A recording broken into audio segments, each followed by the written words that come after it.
പിണറായിയുടെ ആ ഉരുക്ക് മനസ്സ് സമ്മതിച്ചേ മതിയാകൂ.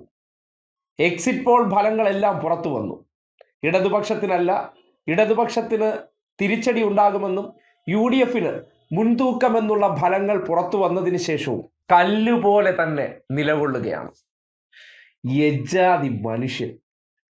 കേരളത്തിലെ കോൺഗ്രസ് നേതാക്കന്മാരുടെ എല്ലാം ഇപ്പോഴത്തെ ആഹ്ലാദ തിമിർപ്പ് കാണുമ്പോൾ 2021 തെരഞ്ഞെടുപ്പ് കാലഘട്ടത്തിലും ഇതുപോലെ എക്സിറ്റ് പോൾ സർവേ ഫലങ്ങൾ പുറത്തു വന്നപ്പോഴും പിണറായി അവകാശവാദങ്ങളുമായി ഒന്നും രംഗത്ത് വന്നില്ല.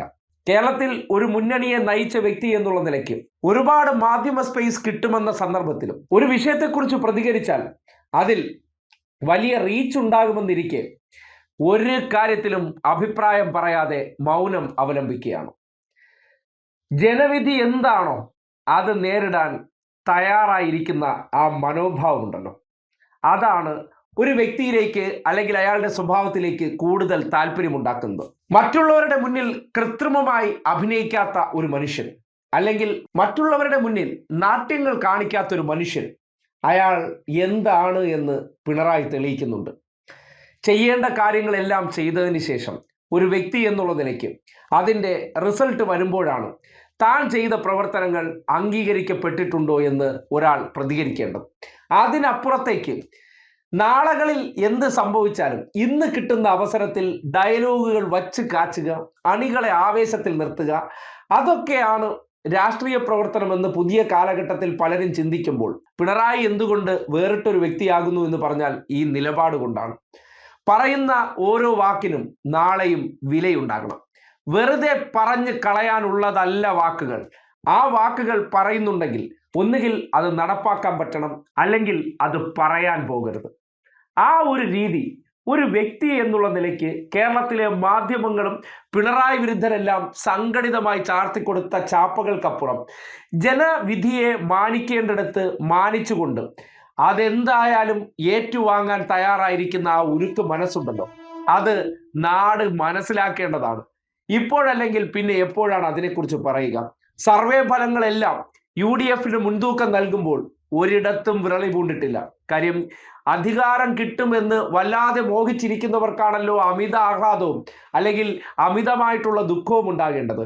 ഇതേതായിരുന്നാലും അത് അംഗീകരിക്കും.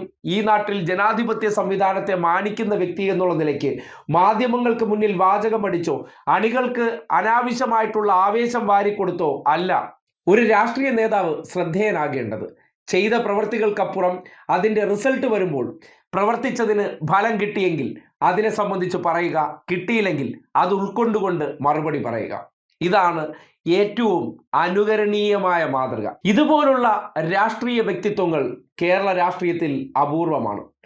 വാചക കസർത്തുകളും ഇന്ന് പറഞ്ഞ കാര്യങ്ങൾ നാളെ ശരിയായില്ലെങ്കിൽ ഹൂ കെയേഴ്സ് മാതൃകയിൽ അടുത്ത ദിവസം ഒരു ഉളുപ്പില്ലാതെ വന്ന് പുതിയ കാര്യങ്ങൾ തട്ടിവിടുകയും അല്ലെങ്കിൽ വയനാട് വീട് വെച്ച് കൊടുക്കാമെന്ന് പറഞ്ഞതിന് ശേഷം പണം പിരിച്ച് ഇതുവരെ കല്ലിട്ട് പോയതിനു ശേഷവും വീണ്ടും വീണ്ടും വന്ന് വാചകമടിക്കാനുള്ള ആ തൊലിക്കട്ടിയും ആ തൊലിക്കട്ടിയോടുകൂടി പറയുന്ന കാര്യത്തെ പോലും പച്ച നുണയാണെന്ന് ബോധ്യപ്പെട്ടതിന് ശേഷവും അണികൾക്ക് മുന്നിൽ അത് ചൂടോടെ വിളമ്പി വാർത്താ കച്ചവടമാക്കുന്നവരുടെ മുന്നിലേക്ക് പിണറായി എന്തുകൊണ്ട് വേറിട്ടൊരു മനുഷ്യനാകുന്നു എന്ന് പറഞ്ഞാൽ ഈ ഒരു ആറ്റിറ്റ്യൂഡ് തന്നെയാണ്.